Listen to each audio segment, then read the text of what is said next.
Welcome to Health in Veritas. I'm Harlan Krumholtz. And I'm Howie Foreman. We're physicians and professors at Yale University. We're trying to get closer to the truth about health and healthcare. This week, we will be speaking with Dr. Kristen Nwanyanwu. But first, what's got your attention, Harlan? Well, Howie, there's a really important paper that came out in the New England Journal of Medicine yesterday that I think is worthy of note, and not just for the men. And the reason I say that is because it was a study of screening strategies for prostate cancer. And it's important because we're trying to figure out how to prevent cancer. We've got lots of different ways to screen. And in this case, we have a blood test that's imperfect at best that people take frequently, men of a certain age take frequently. And yet there's still controversy about whether or not it's beneficial. It's sort of a little bit like mammography in the sense that there's people who feel strongly on all sides of this. But the question is whether measuring a prostate-specific antigen, PSA, people may know about, PSA screening, can actually decrease the rate of cancer. But it goes beyond that, which is, so people end up having an elevated PSA, elevated prostate-specific antigen, and then what do you do? It gets elevated, maybe like above, for people who are in the know, say above 3. And then should you be watchful waited? In other words, should we just monitor, check it every year? Should we do an MRI scan? And under what circumstances might we progress from an MRI scan to a biopsy? And again, men of a certain age, it's pretty common for them to have undergone biopsies of their prostate in an effort to sort of discover whether or not they have cancer. And there's still a lot of questions about whether that makes any difference. So in this study, they studied almost 40,000 people who were 50 to 60 years old who underwent regular prostate-specific antigen, PSA screening. And those who had 3 or higher underwent magnetic resonance imaging, MRI, something in your field, Howie, of the prostate.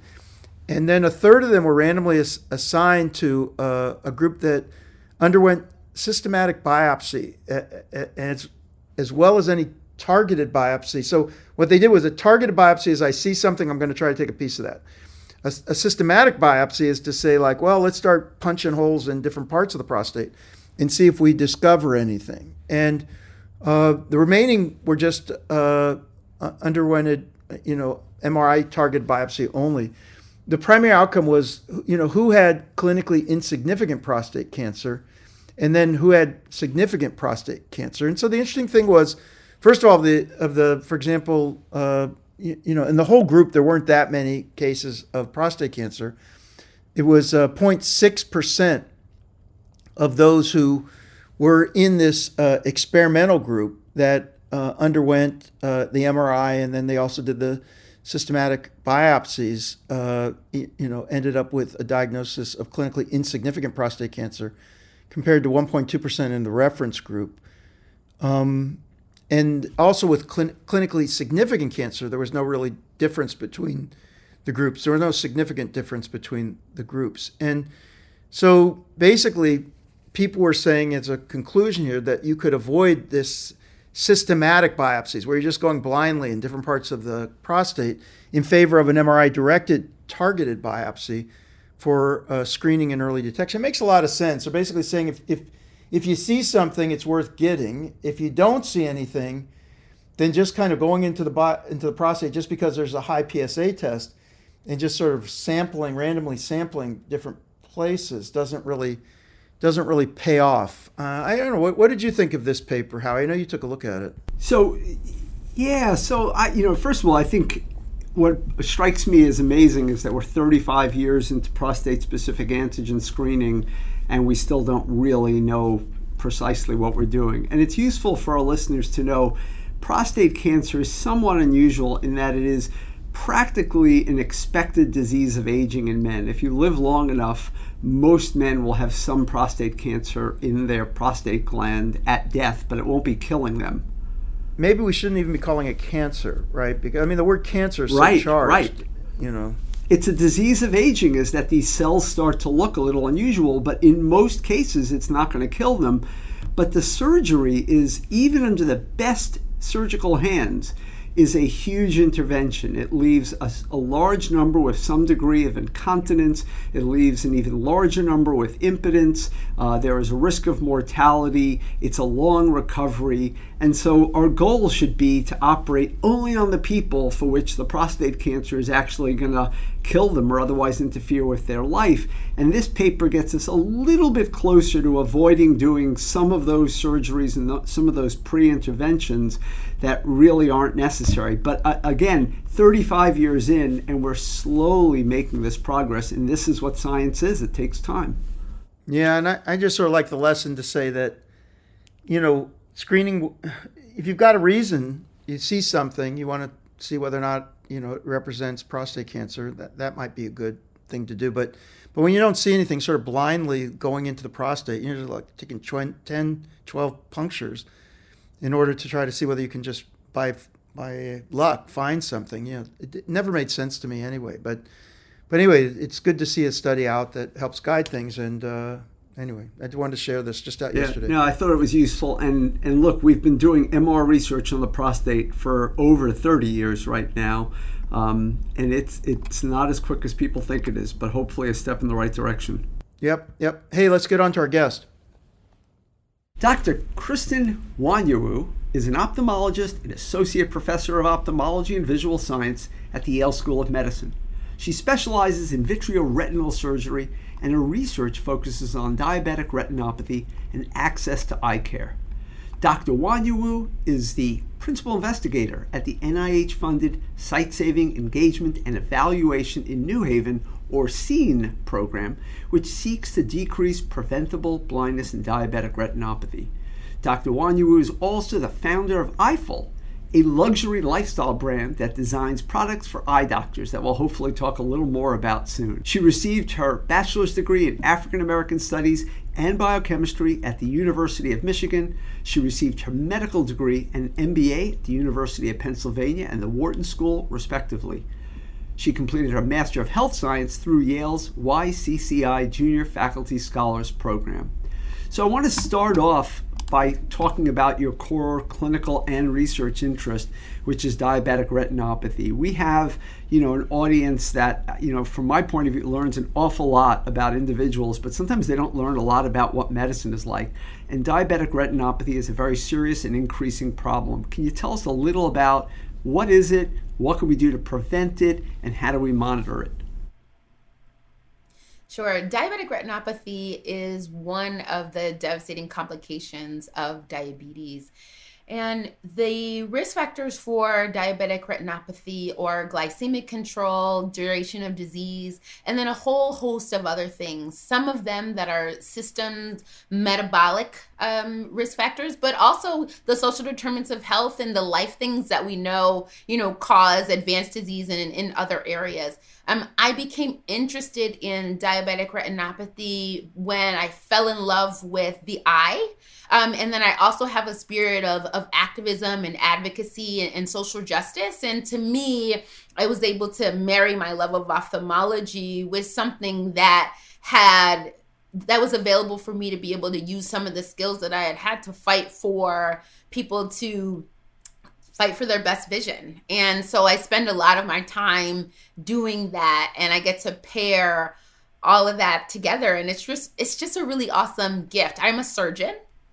I'm a vitreoretinal surgeon, and the reason that I pursued beyond a residency in ophthalmology, so ophthalmology residency requires a year of internship, 3 years of ophthalmology, and then to become a retina surgeon, you have to do 2 more.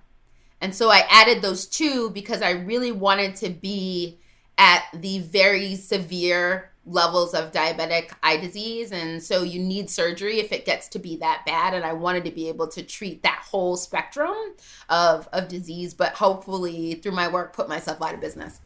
Since you touched on it now, I want to just briefly touch on the activism point that you mentioned, because you became activated during, I think, your undergraduate years when the University of Michigan was facing, or maybe had just faced, the affirmative action case. Can you just briefly talk about that? Because I think it informs a lot of our other dialogue. Sure. So I was actually an intervener for the case in high school. Wow. From the perspective of an underrepresented student who would benefit from the critical mass of Black and brown students, and that would be able to benefit from that environment in school, honestly. And so just an intervener in a case is someone that comes from a different perspective. So not exactly the plaintiff, not exactly the defendant, but someone who says, wait, I have a stake in this game too. And, so I was approached by an organization to be able to participate in that. And so when I got to University of Michigan, I wasn't sure I was going to go to U of M, but I lived in Ann Arbor.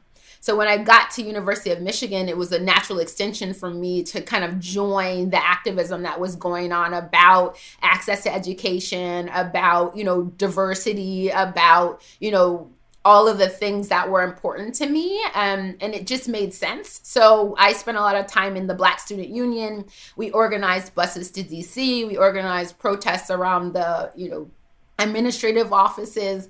And my mom used to always tell me I'm the first doctor in my family. And she would say, I don't think doctors do that. And I told her, I was like, well, this one does. And, I think that's kind of how I've lived. It's kind of how I've moved through the world in the work that I do, and in the people that I gravitate towards kind of have that feeling, and their work that they do is bigger than treating patients. And the way that I am an activist is through my disparities work, through my health equity lens, through kind of thinking about how people access care. And it's just an honor to be able to do that at such a high level, honestly.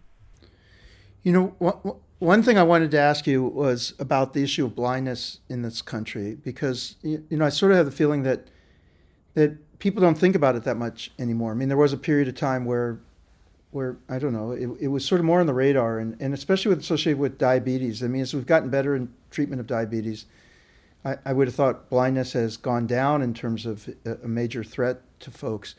But I wonder if you can just give us a sense of what is this state of sight in the country today? I mean, is it a major threat? What is it that is happening with regard to the trends in sight in the United States today? We're just talking about this, and we talk about it in terms of social determinants of health, actually, and we talk about it in who has access. And, the number one cause of preventable blindness actually in the world is undiagnosed refractive error, honestly. It's like people that need glasses that don't get them. So there's still a fair amount of that. Very small, but there's still a fair amount of that. And then with regards to diabetic retinopathy, which is my expertise, as we have gotten better with glycemic control, we definitely have gotten better decreasing the amount of preventable blindness. But what we also see is that there's a chasm between who has access to great care and all of the technological advances and the new generations of medications, and who can manage their glycemic control, and then who cannot. And, the blindness that is from diabetes is disproportionately in Black communities. It's in, Latina communities, and it's in indigenous populations. It's in places with low resources. And, there are clear reasons for that. And so what I've noticed is that while the rest of the community is moving on to this other stage of management, there's a large subset of folks that, to me, it feels left behind. Recently, I was giving a talk at the American Diabetes Association, which I've become active in. And, these wonderful researchers were talking about all their advances, and they have great videos on how they use their continuous glucose monitoring to, make sure they stay in range. And it's just, the technology that they had available to them to allow them to have a more normal life. I found myself feeling very envious, honestly, because I think about my patients that I see in my clinic that have, retinopathy, that are losing sight in their 30s. And there's so many of those things that aren't available to them. I think that the organizations like the American Diabetes Association have changed to try to focus more on equity. And the policies, I think that's big P. I mean, we've heard a lot about, insulin costs and things like that. But I think also access to technology, because continuous glucose monitoring is a game changer. And so, access to technology is something that's really going to be important too. And we will see even further decrease in, blindness, amputations, and otherwise, once we're able to kind of, say out loud that these are the chasms that we have, to get the appropriate data in all those different spheres about where we're missing and what are the levers that we need to be able to move that around. And then, 3, to be able to be in community and engage community about how we can create solutions that work better there. Because I have an anecdote. I have a conversation with a 19-year-old who was in the juvenile justice system, and he had recently, come for a check for his eyes, diabetic retinopathy. He didn't have it. He had improved his A1C being in juvenile justice system by 5 points. Better, A1C down 5%, which is crazy and amazing. Perfect, great for his heart. But what he said about continuous glucose monitoring was that he didn't want chips inside of him, or, the technology wasn't something that he was interested in. And so what I explained to him and sent him to the website of all these other folks that are living these lives with these wonderful devices to talk to him about what's available. But it's there, right? It's in those conversations, it's in community, it's figuring out how we can get the best to folks that would benefit from it the most. I was in a talk this morning where Rob Califf, who's the FDA commissioner, was reflecting on a few things, but he quoted something he said he thought it was from Ed Young from an Atlantic article, where he said, technologic solution walks into the penthouses of America and diseases seep into the cracks in America. And sometimes these advances that help prevent things, only do go to the penthouses and not to folks who could need it most. You wrote in one of your pieces, in our health system, Black, Latinx, and indigenous persons and those with less socioeconomic privilege go blind at disproportionate rate compared with white, more privileged individuals. It's what you're reflecting on now. But can you give us just some sense of what is the proportion? What is the extra risk that's borne by Black, Latinx, indigenous persons, and those with less socioeconomic privilege? What is that multiple? How much more at risk are they of going blind in this country than those who are more privileged? Good question. When we look at the numbers, it's hard to tell exactly, but usually about 2 or 3 more times, honestly. And oftentimes That's big. That's a big number. Way that we see it is also different. So, yeah. And we oftentimes don't see it as soon. So those folks are oftentimes diagnosed later in stages as well, in the stage of the disease. So by the time you get to them, you're already further along in the disease process as well, which is also, pretty devastating. So I wanted to pivot just a tiny bit to a paper that you wrote describing the current state of ophthalmology faculty in the United States. And you pointed out that ophthalmology is the 3rd worst in terms of representation of underrepresented minorities. And what struck me about it is that the 2 worst specialties were orthopedic surgery and my specialty, radiology. And I'm very aware it's a visibly aware problem in radiology. But I'm curious to know what you think, how are you diagnosing the problem and what are the solutions? Because I know you're part of helping think about those solutions. Yeah, there's not a large body of work, but a long body of work in ophthalmology to try to figure out pipeline.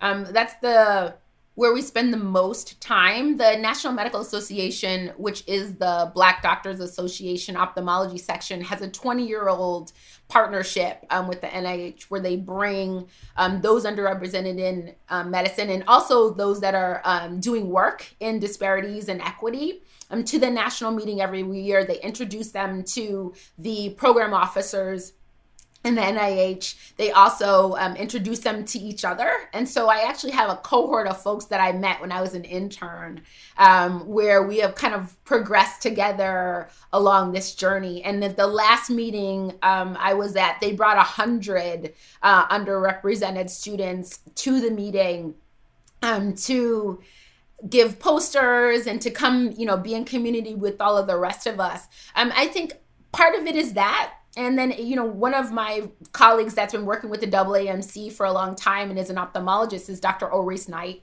And, he talks about holistic review because we're really having to identify what are the real characteristics that makes a great ophthalmologist. And some of the things that we have solved for previously are not what makes a great ophthalmologist. And figuring out exactly what those are and how to be inclusive in the next generation to include folks that will amplify the care towards our populations that are now not getting enough care, and to increase that congruence is something that's really important. And so he is talking about how to figure out who should be in that next generation, what are the important pipeline, components there. The one thing I wanted to ask you also was you wrote a piece about addressing disparities in ophthalmic research. And you wrote something I thought that was very interesting that I wanted to explore with you a little bit. And you said you and your colleagues called for increasing research funding to study health disparities and for researchers from minority groups, to particularly fund people from these groups as part of this research. And, there were issues you called out, which I think are really important, which have to do with the idea that it seems like that if you look objectively at the funding strategies within the NIH and who gets funded, that there has been a systematic bias against investigators of color. And, this to me was very striking when it came out of the NIH, and I'm not sure whether they fully have addressed it. But there's another side of this so we should correct that for sure, but when should race be considered in funding decisions in terms of the race of the investigator? I was trying to get to that from your piece. I mean, when is that legitimate and important to be part of the consideration in the funding decision around a particular topic? Oh, that's interesting. I think I appreciate your thoughtfulness, Harlan, because I don't think I ever, have really thought about and made that exact jump. So I think it's important. I think race is important because it influences the questions. Like for me as a Black woman, the questions I ask are definitely influenced by my life experience. And, if we think about, like Dr. Kamara Jones always talks about the system of advantages and the systems of disadvantages. And there is a certain set of disadvantages that I have endured. Now I'm at an Ivy League institution. There's a certain set of advantages that I have also endured. But I don't ever think I conceptualize kind of how that comes into play or how we would be able to put that into systems. And I think there are places that are trying to do that. So I am familiar with the Aim Ahead initiative. Are you familiar with this? It's a artificial intelligence initiative funded by the NIH, but housed at North Texas to try to increase the underrepresented voices in AI, actually in AI and health research. And the way that they're doing it is that they're partnering with minority serving institutions and trying to build capacity on like a PhD level to be able to advance that science from those perspectives. And so I think that that's a lens that we can use, and for places that, predominantly serve, those areas. But I really want to make sure that folks have the opportunity to ask their questions. Like currently we have an IRIS registry in ophthalmology, and there's only a certain subset of folks that can access that. There's a lot of different reasons for that. But part of it is because we know that data, we get to talk about data. And we know that data can generate a lot of revenue. Like I have worked with Optum, database before, and there's a lot of, value there, and you can sell data. And so, I think part of this is, who has access to those data, and then who can ask the questions. And I think if you change who can ask the questions and you broaden that pool of who can ask questions of these specific databases, you may end up with a different story going forward. But exactly how you would do that with race, I'm not sure. I mean, we've had conversations on data governance before, which I'm really totally into, and we have to follow up with that, because I think that that's also important, the other end of the data, and communities that have been historically excluded and how to include them in not only the data governance, but also the profit sharing that comes from data as a way to like build generational wealth, I think is also something that's exciting to be able to think about too. Yeah, no, I think those are good points. Just to feed in 1 second, Howie, just because, when you're in the group and you're talking about like, should this group be favored in some ways, it can often be difficult. I'll say from my perspective, look, we've got to be honest about what our history is and also where we are today with regard to numbers of investigators, the kind of diversity of voices and the perspectives that people bring to the research. So, I mean, I sort of think that this is something to consider and it may disadvantage some others in some ways, but it's incumbent upon us to create opportunities across a broad swath of people with different backgrounds and history. But like, you can't get away from the structural racism in this country that people have been systematically disadvantaged for years. I mean, even when you don't think it would happen anymore, then you study it systematically and you say, it's still happening. And so, I think it's something that is fair for us to be able to say that, yeah, we are purposely taking into account the kind of value that people bring to studies, both from their background and as well as their scholarship. Of course, the questions have to be good, the science has to be strong, but given equivalent opportunities, then we should be leaning and recognizing that one of the goals of the funding is to help create, a diverse group of investigators. I mean, it just simply is.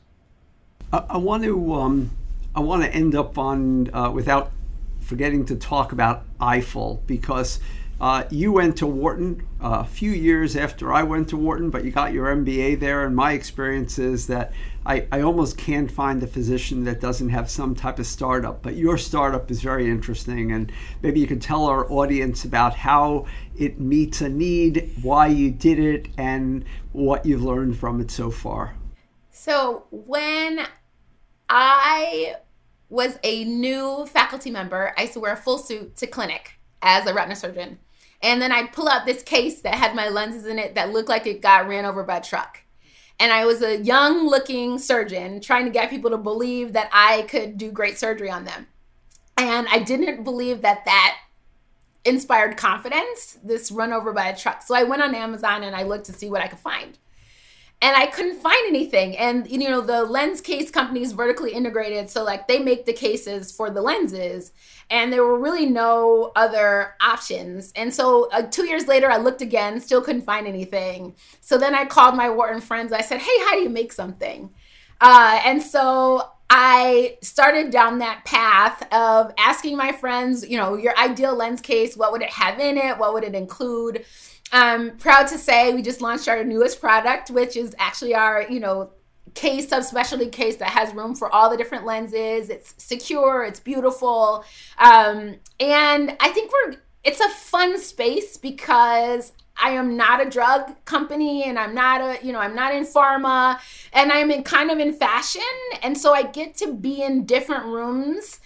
So I get to be in the business side, but I also don't have a lot of rules about, what happens when I'm chatting with people about my company, and people are very into it. So, my dream is to be a leading luxury brand for doctors. So we're going to do loops cases, and people are always telling me, what they think it should be. And you should have to have something that's elegant and, be a doctor anyway. So it's a lot of fun. I have, had events at the Academy and lots of different conferences, and people are really into it. It's, some people like crochet, but my baby is building Eiffel, and it's a beautiful, beautiful journey. And I'll say, when I left business school, I was like, I chose medicine.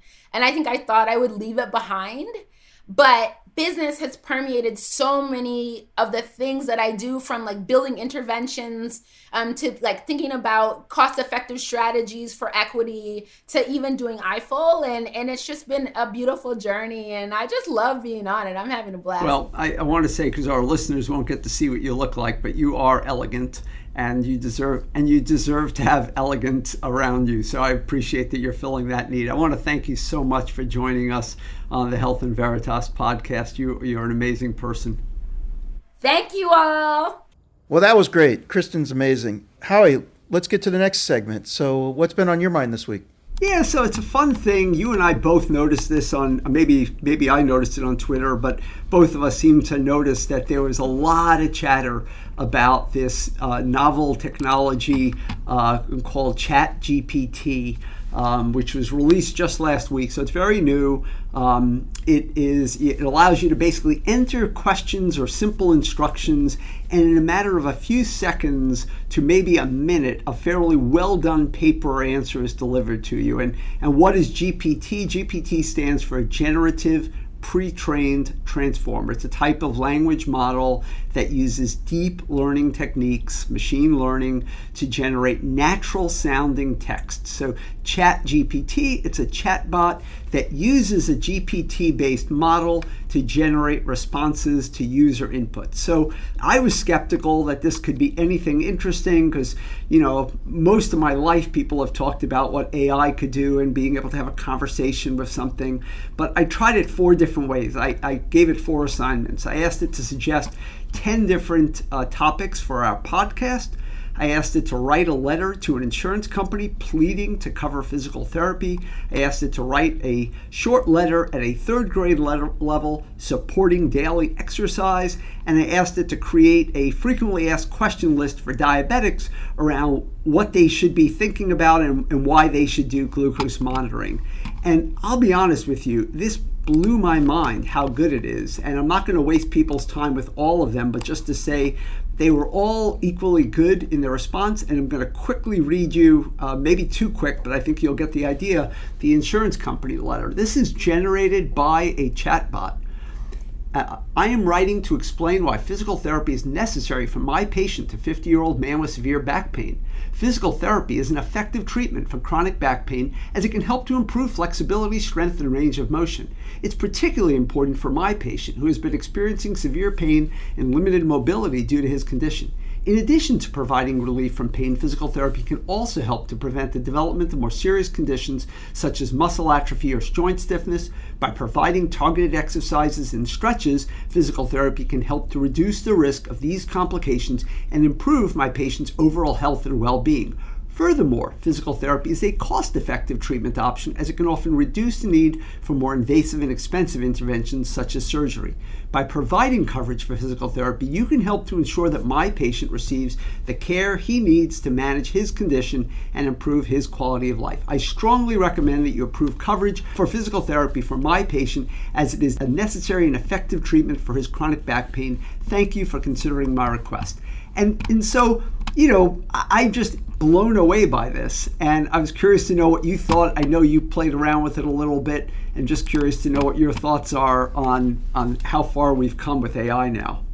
Well, I think this is a historic moment in the history of computing, and it's because of the way that the application is configured. I challenge anyone to take a look. You could say, write a tweet about dogs. You can say, write lyrics to a song about Howie, falling in love using the style of Jay-Z. I mean, you can say anything, and what it comes back with is amazing. Not only that, it's almost instantaneous. People are using this. I'm going to say I'm going to start using this in place of Google search, because you want to know an answer to something, you basically are just querying this thing. But it's people using it to write letters. The question is, will it start writing scripts? How will it replace people? But I liken this to, plagiarism may be harder to detect under these circumstances. I liken it to when Mosaic was released. Where you finally had an interface with the internet that allowed you, to search the web. And people may remember Mosaic coming out in the early 90s as a precursor to, Andreessen was involved in this, was to all the browsers that followed. I've never seen anything like this. And anyway, it's on OpenAI. You develop an account. You can go into the ChatGPT and give it a try. It's free, and just mark my words. This is this is another moment where we're going to have to figure out how can we handle the technology, because it changes everything. You didn't even have to draft that letter. That letter's perfect. Send it. Oh, I know. And when I got my frequently asked questions about diabetes monitoring of glucose, I thought to myself, maybe they just found this on someone else's site. So I took the entire text and I ran it through the plagiarism software that Yale purchases commercially just to see like what it was going to find, because it does a really good job. And it has less plagiarism than so-called plagiarism than a typical paper would. It has little parts of it where phrases are used, but it's not plagiarized. It's generated. It's incredible how it can jump to different styles, and its versatility is unmatched. Hey, it's a new world, Howie. It's a new world. It's a new world. It's exciting. You've been listening to Health and Veritas with Harlan Krumholtz and Howie Foreman. So how did we do? To give us your feedback or to keep the conversation going, you can find us on Twitter. I'm at HMKYALE. That's HMK Yale. And I'm at the Howie. That's at THEHOWIE. You can also email us at health.veritas@yale.edu. Aside from Twitter and our podcast, I'm fortunate to be the faculty director of the healthcare track and founder of the MBA for Executives program at the Yale School of Management. Feel free to reach out via email for more information on our innovative programs, or you can check out our website at som.yale.edu/EMBA. Health and Veritas is produced with the Yale School of Management, thanks to our researcher Jenny Tan and to our producer Miranda Schaefer. They are amazing. Talk to you soon, Howie. Thanks very much, Harlan. Talk to you soon.